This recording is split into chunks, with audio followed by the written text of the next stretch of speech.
Olá, meus irmãos. A paz do Mestre esteja com todos vocês. Que o Senhor possa abençoar cada um que me ouve e que Ele possa falar conosco sempre, mas sempre mesmo por intermédio das Escrituras Sagradas, das Suas santas palavras que nos dão vida. O texto para a nossa breve meditação encontra-se no livro do profeta Miqueias, capítulo 1. Eu vou ler o verso 11 e 12. Diz assim: Vocês, habitantes de Safir, vão para o exílio, nus e envergonhados. Habitantes de Zaanã não se atrevem a sair da cidade. Os habitantes de Bet-Ezel estão em prantos, pois não têm proteção. Os habitantes de Marote anseiam por alívio, mas a calamidade do Senhor chega até os portões de Jerusalém. Glória a Jesus.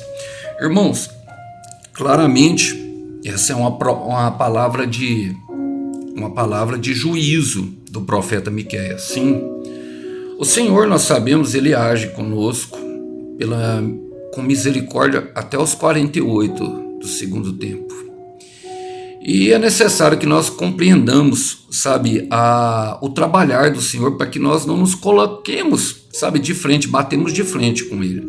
É possível, meus irmãos, porque a verdade é que o exército celestial, o Senhor, Ele não está de lado de nenhum ser humano, Ele não apresenta favoritismo e Ele não joga num time, Ele não tem uma bandeira. A bandeira de Deus chama Jesus Cristo de Nazaré. Eu gosto muito de um versículo que está em Josué capítulo 5, versículo 13.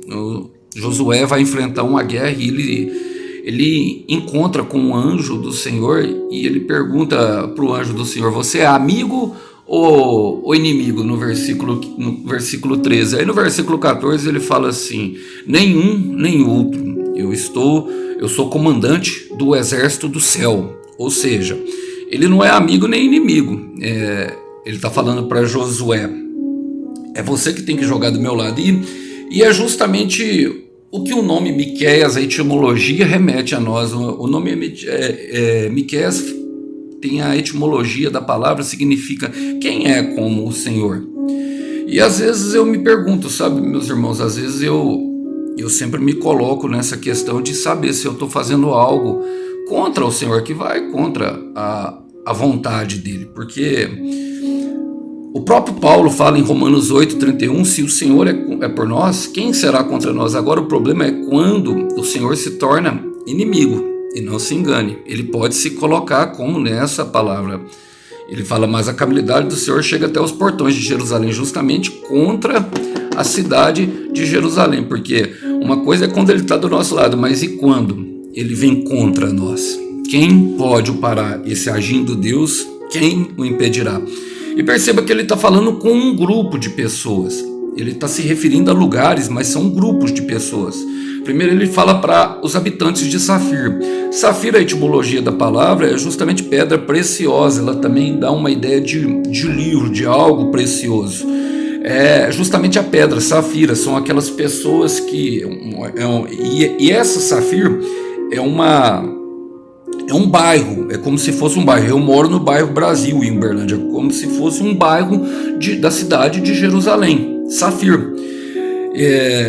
Perceba que o julgamento que ele dá é totalmente ao contrário, porque aquelas pessoas, eles se sentem como um bairro, totalmente atraente. Está falando aqui da beleza humana, de pessoas que são intocáveis, porque a sua beleza humana abre portas, abre portas para o sucesso e para a fama. E nós vivemos num mundo assim, onde muitas pessoas trocam, por exemplo, eu vejo aqui nos bairros aí onde há o tráfico de drogas, meninas de 13, 14 anos vendendo o seu corpo por míseros 20, por uma nota de R$20 em troca de uma pedra, da próxima pedra. Mas também tem aquelas que vendem em mais alta escala. Quanto maior a beleza, maior se vale, não é verdade? E como se ninguém pudesse ver, como se o Deus do céu não estivesse vendo. Mas ele está falando para eles: vocês vão para o exílio. O exílio quer dizer um lugar de solidão. Nu é que todo mundo vai saber o que aconteceu. É algo que vai aparentar para todos. Quando fala da nudez na Bíblia, está falando do pecado, envergonhado. Mas perceba, ele continua falando, ele fala para os habitantes de Zaanã. Zaanã, a etimologia da palavra, ela chamados para fora. Aqui tem a etimologia da igreja de Jesus. Sim, Zanaã era uma casa, um bairro de Judá que a sua característica era os seus rebanhos, os seus fartos rebanhos. Era uma casa de pastores.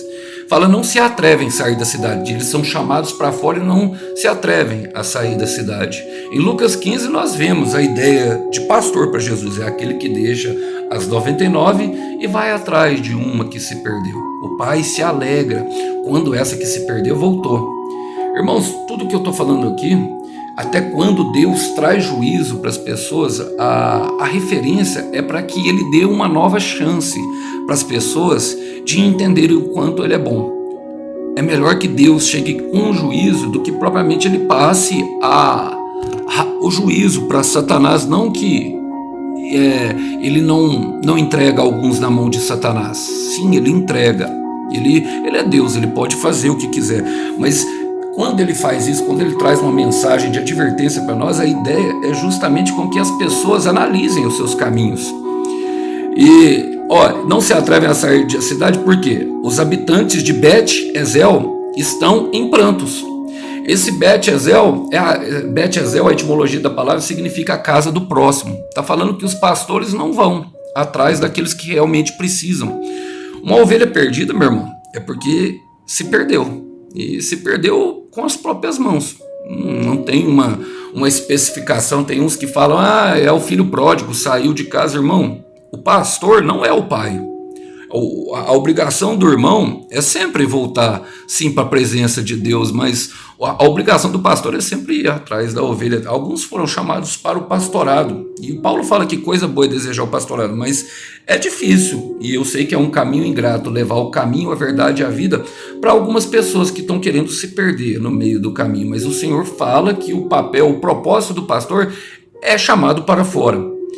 E ele continua falando assim, os habitantes de Marote anseiam por alívio. Marote fala de uma posição, é daqueles que ficam só observando. Marote significa camarote, uma câmara elevada. Está falando que esses anseiam por alívio, mas que não fazem nada, eles ficam em um lugar elevado. Mas a caminhabilidade do Senhor chega para todos. Irmãos, por que ela chega? Essa é a grande pergunta. E eu gosto de um versículo, alguns versículos, um texto que na verdade que está em Isaías capítulo 73, no versículo 7, que é justamente a ideia de que dá esse texto, e eu quero ler ele com vocês, para que vocês entendam. Fala assim, falarei do amor do Senhor, louvarei o Senhor por tudo que tem feito, e eu me alegrarei em sua grande bondade por Israel, que ele me concedeu conforme a sua misericórdia e seu imenso amor. No versículo 8 de Isaías 63, ele fala assim, ele disse, são meu próprio povo, certamente não me trairão outra vez. Por isso, ele se tornou seu salvador. Em todo o sofrimento deles, ele também sofreu. O Senhor sofre conosco tudo aquilo que nós temos sofrido. E ele mesmo os salvou. E em seu amor e misericórdia, ele os resgatou. Levantou os braços, carregou ao longo dos anos. Mas aí no versículo 10... que é o grande problema. Mas eles se rebelaram e entristeceram o Espírito Santo. Por isso, ele se tornou seu inimigo e lutou contra eles. Irmãos, o entristecimento do Espírito Santo vem justamente pela zombaria de Deus. Paulo fala em Gálatas 6, eu ministrei sobre isso, sobre a semente. Ele fala no Gálatas 6, versículo 7. Não se enganem, porque nós nos enganamos. Deus não se deixa zombar. Aquele que semear na carne colherá corrupção, mas aquele que semear no Espírito colherá a vida eterna. Basicamente o Senhor está falando para nós, de vocês tem que cuidar um do outro. Sim, os que você foi colocado, meu irmão, justamente na sua família para cuidar dela. Eu fui colocado aqui na minha casa para cuidar dela. As pessoas, todas as pessoas que estão à nossa volta precisam de ajuda. E o nosso coração de todos deve ser pastoral. Ele fala para Caim em Gênesis capítulo 4, versículo 5, quando ele se ira. A palavra fala que a ira de Deus se acende contra Caim depois de ter matado Abel. Quando Deus pergunta onde está o seu irmão, e ele fala assim, eu por acaso agora sou o guardador do meu irmão. Meus irmãos, nós temos esse dever. E quando esse dever por causa da circunstância, por causa do momento difícil, porque o irmão não quis mais ficar perto de nós, ou porque foi embora, um cônjuge que foi embora, um esposo que trocou a esposa pela novinha, ou um filho que largou os pais por causa das drogas para vender, para ir para biqueira vender, mesmo assim ainda nós temos responsabilidades. É o que Deus está falando para nós. Mesmo assim, eu sei que é difícil, eu sei que não é algo fácil. Nós não precisamos caminhar junto, mas nós sempre podemos orar e interceder. A nossa tarefa como profetas, reis e sacerdotes que Jesus Cristo fez é pano de saco e pranto. Eu quero repetir, é pano de saco e pranto. Para quê? Para que Deus possa, sabe, através do sentimento dele, agir. Deus pode agir? Pode, irmãos, mas foi a forma como ele escolheu. Ele quis que nós participássemos e fôssemos participantes em Cristo do trabalho dele.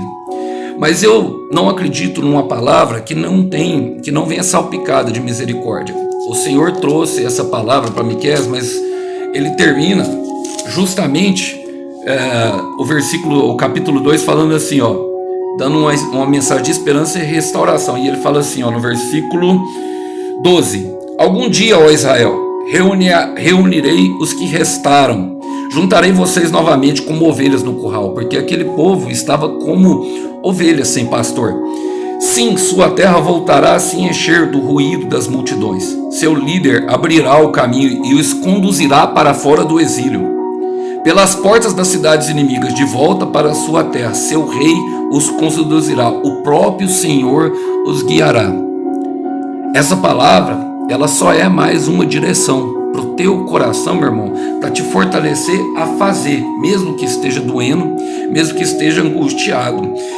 E para aqueles que a pressão aumentou, eu quero declarar, porque você está perto de receber. Você pode perceber que agora tem demônios no seu trabalho, tem demônios no ministério a qual você congrega, te acompanhando dia e noite, tentando você parar. Eles não podem te tocar, mas eles podem te oprimir e lançar setas no seu pensamento, causando desistência. Portanto, não pare, meu irmão. Só aumentou a pressão e os pensamentos só ficaram ruins. De cada 10 pensamentos, 11 são ruins, porque o diabo sabe que você está perto de receber aquilo que você tem pedido. Não desacredite de ninguém. Eu quero repetir, Deus acredita no desacreditado. Não desacredite de ninguém, porque pareceu que você começou a orar e a coisa ficou pior do que estava. É assim mesmo, a opressão do inferno. Eu quero te dizer que Romanos 8,32, mesmo depois de Paulo falando que se Deus é por nós, quem será contra nós? Ele fala assim: o mesmo Deus que entregou o seu Filho, Jesus, por amor a nós, não vos dará todas as outras coisas? Então, descansa sobre essa palavra. Só não desista.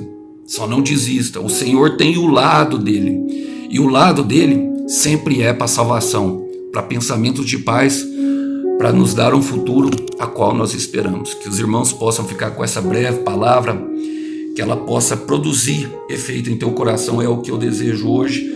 Em nome do Senhor Jesus, fiquem todos na paz do Mestre, que Deus abençoe. Até uma próxima mensagem. Tchau, tchau.